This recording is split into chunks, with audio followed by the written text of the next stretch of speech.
Back in the early 2000s, Jason Derulo had it, the look, the vocals, and that magnetic pop star spark. Before he was shouting Jason Derulo at the top of every track, he was quietly stacking hits for global superstars behind the scenes.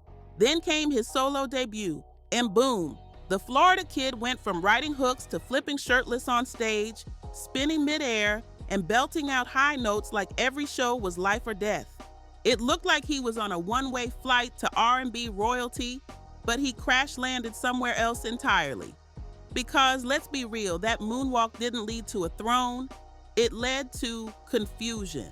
Somewhere between the flashy acrobatics, steamy TikTok thirst traps, bitch, I got it out the muscle.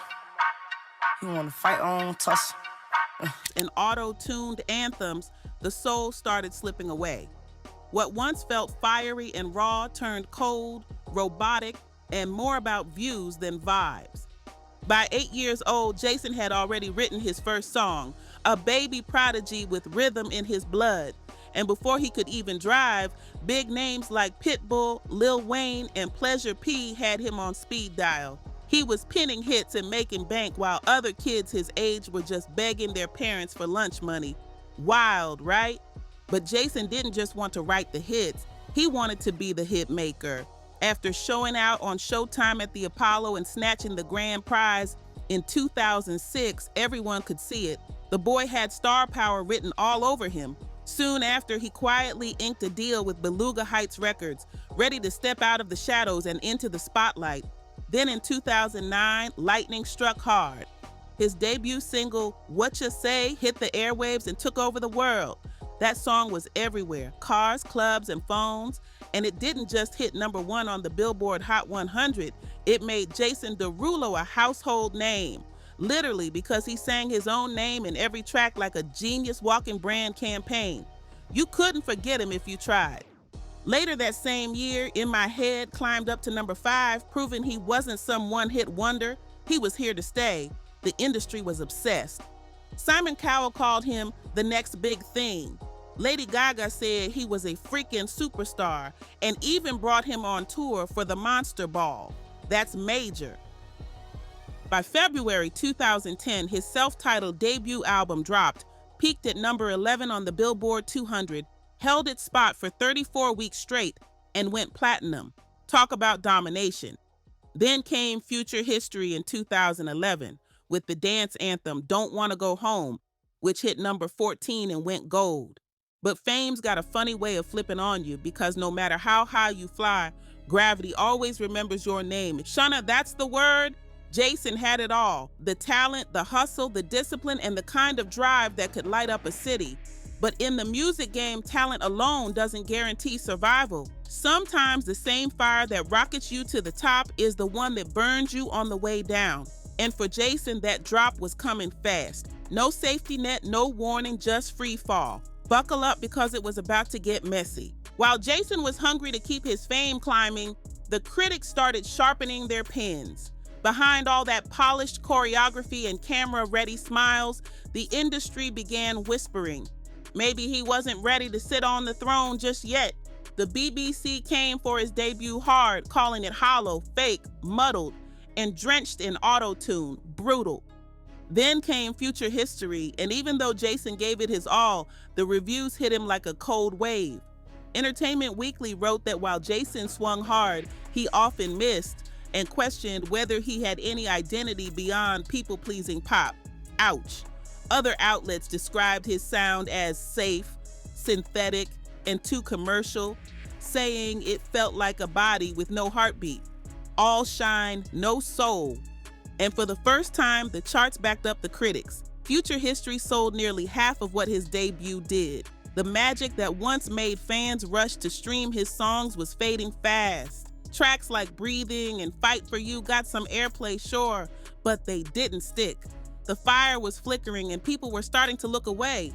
Jason wasn't trying to hear any of that negativity. He'd built his whole persona around being unstoppable. The guy who could dance, sing, flip, and still look camera ready doing it. So slowing down, not an option. Instead of resting, he pushed even harder, chasing that same rush of applause and validation that once came easy. But he was about to learn the hard way, Even the strongest performer can crumble when the spotlight burns too hot. By 2012, Jason was gearing up for his biggest tour ever, especially with his fan base booming in the UK. This was supposed to be the moment, the one that proved he wasn't just a lucky hitmaker, but a real global superstar. During rehearsals, though, that drive to impress everyone around him took a dangerous turn. Determined to show off his stamina, he decided to attempt 50, yes, 50 consecutive back tucks. Like, what in the Simone Biles was he thinking? At first, the crew went wild cheering him on, every flip, every twist until that last one. Then disaster struck.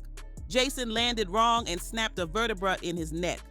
The injury was so severe that doctors warned it was the kind of break that could have easily left him paralyzed for life. And the timing couldn't have been worse. His entire career was hanging by a thread. Just when Jason was starting to climb back up, fate hit him with a brutal twist. One minute he was rehearsing for the biggest moment of his career. The next he was strapped into a neck brace. Tour canceled, dreams on pause, and independence gone overnight. He couldn't even tie his own shoes, take a proper shower, or hold his head up without pain. The man who once moved like lightning was suddenly forced to sit still. It was heartbreaking to watch.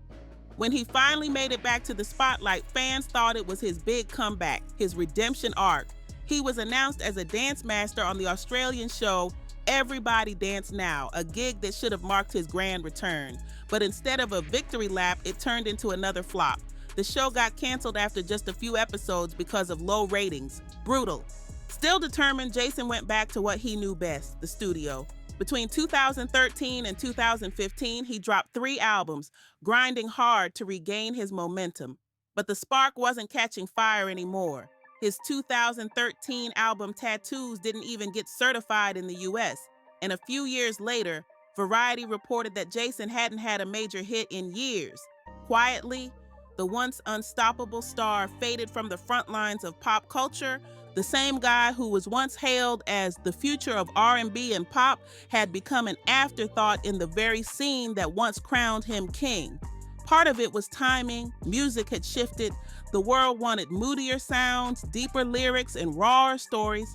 Meanwhile, Jason was still serving glossy hooks and perfect abs, but the crowd had moved on. Jason's shiny, auto-tuned brand of feel-good pop started to sound out of place in a world craving realness.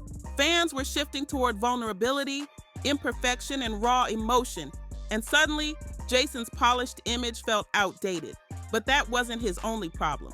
Deep down, Jason was facing an identity crisis. He'd built his career on being versatile, able to sing, dance, write, and perform across genres.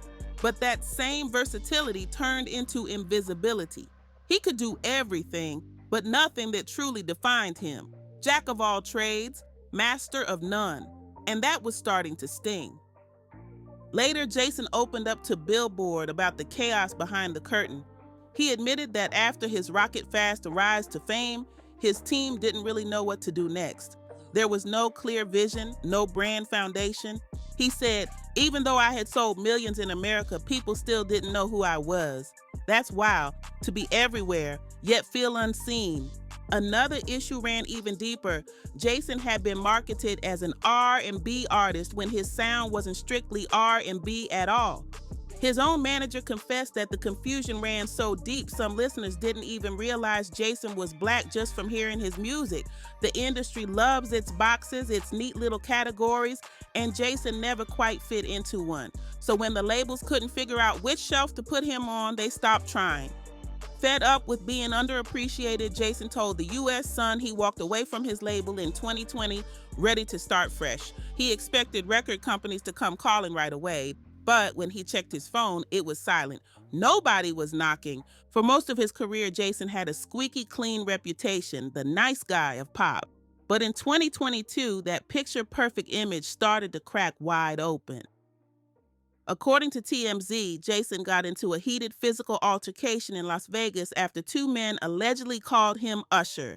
And Usher was somewhere like, now, why am I in it? Things got wild. Jason reportedly hit one man, slapped the other, and had to be escorted out of the hotel by security. Even though the men decided not to press charges, the damage was already done. The world had just seen a side of Jason that didn't match his polished good guy brand. Suddenly, that charm and smile didn't seem so bulletproof anymore. Then just a year later, another storm hit, this time from within his own circle.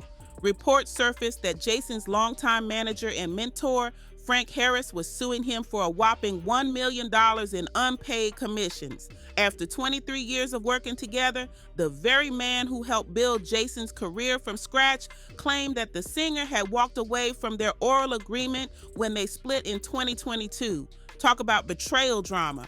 And fans couldn't help but joke, where that boy supposed to get $1 million from? Because at that point, Jason's career wasn't exactly sitting on top of the charts. These incidents showed a darker, more complicated side of him, one the world hadn't seen before. And trust, the public started paying very close attention, especially as more troubling stories began bubbling up. His once spotless image was starting to crumble, and fast. Over time, fans started seeing Jason differently, not as the smooth, confident star he once was, but as that corny guy who couldn't quite catch the cool factor. The internet didn't hold back either. Memes started flying, and one viral photo of a man tumbling down the steps at the Met Gala somehow got labeled as Jason. Even after he publicly confirmed it wasn't him, the jokes didn't stop. Social media had already crowned him the accidental king of clumsy moments. But the laughter turned serious in 2023 when a major controversy hit. A singer named Gina Gibson, who had been signed to Jason's label, filed a lawsuit accusing him of harassment, unwanted advances, and aggressive behavior. She claimed Jason initially reached out to her with promises of collaboration and career opportunities, saying he wanted to mentor her and help her rise in the industry. According to her, things started changing once they began working closely together. She alleged that Jason invited her out for dinner and drinks several times, but she turned him down to keep things professional.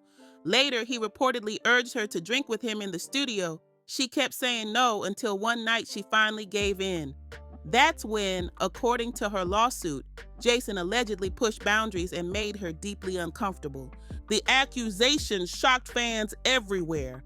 For someone who had always branded himself as the nice guy, this kind of claim painted a completely different picture, one that left his reputation hanging by a thread. Far like she said, "I'll pass, hard pass, on a career like yours, Jason Derulo? Yeah, no thanks." But then came the wildest claim of all, the kind of thing that makes you blink twice and say, wait, what? In her lawsuit, Gina alleged that Jason wanted her to take part in a bizarre goat ritual that supposedly involved sacrificing an animal and getting intimate. Like, what in the Illuminati was going on here? Fix it, Black Jesus. And if that wasn't shocking enough, she claimed Jason allegedly charged at her, yes, charge, in front of her mother and other witnesses. Like, are we talking bull style, head down, foot scraping the ground, ready to ram? Because if that's true, what on earth was happening behind those studio doors? Fans were confused, disturbed, and honestly a little speechless.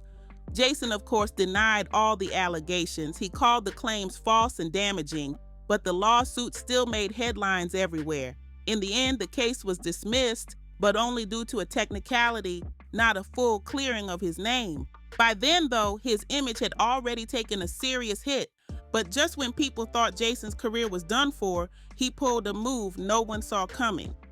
During the COVID-19 lockdowns, while the world was stuck indoors, Jason pivoted to TikTok. What started as some casual, goofy videos turned into his second act. He began posting dance challenges, family clips, and hilarious skits. And boom, his content exploded overnight. Millions of views poured in, and suddenly, TikTok did what the music industry couldn't. It made Jason relatable again.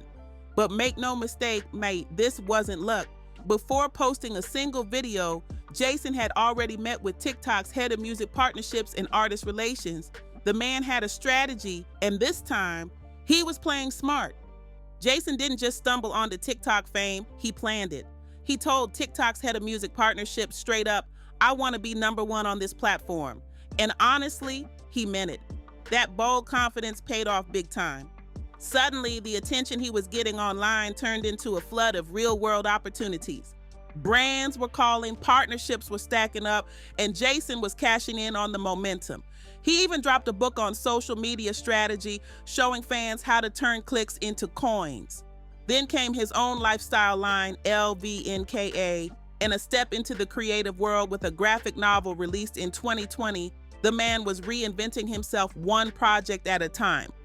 Then came his massive viral hit, Savage Love, which ruled TikTok and shot straight to #1 on the Billboard charts. That song was everywhere. It had people of all ages dancing, lip-syncing, and remixing it nonstop. Riding that comeback wave, Jason sealed a smart, long-term deal with Atlantic Records, a 50-50 partnership through his own independent label. Total boss move. It gave him both ownership and validation, something most artists only dream about. And just when people thought his run might fade again, Jason dropped another album in 2024 called New King. It peaked at number 82 on the Billboard 200 and went gold. Looks like Jason really did pull off that comeback. The boy who fell off the charts found his crown again. As of now, Jason's gearing up for a 2026 tour. Proof that he's not done yet. He's still grinding online every single day, dropping content, connecting with fans, and keeping his name alive across every platform he can touch. His story isn't just about fame, it's about raw talent, quiet heartbreak, and the heavy toll of trying to be everything all at once. Maybe this next tour will finally remind the world who Jason Derulo truly is. Or maybe TikTok will stay his new stage, the one place where he's free, unfiltered, and finally at peace.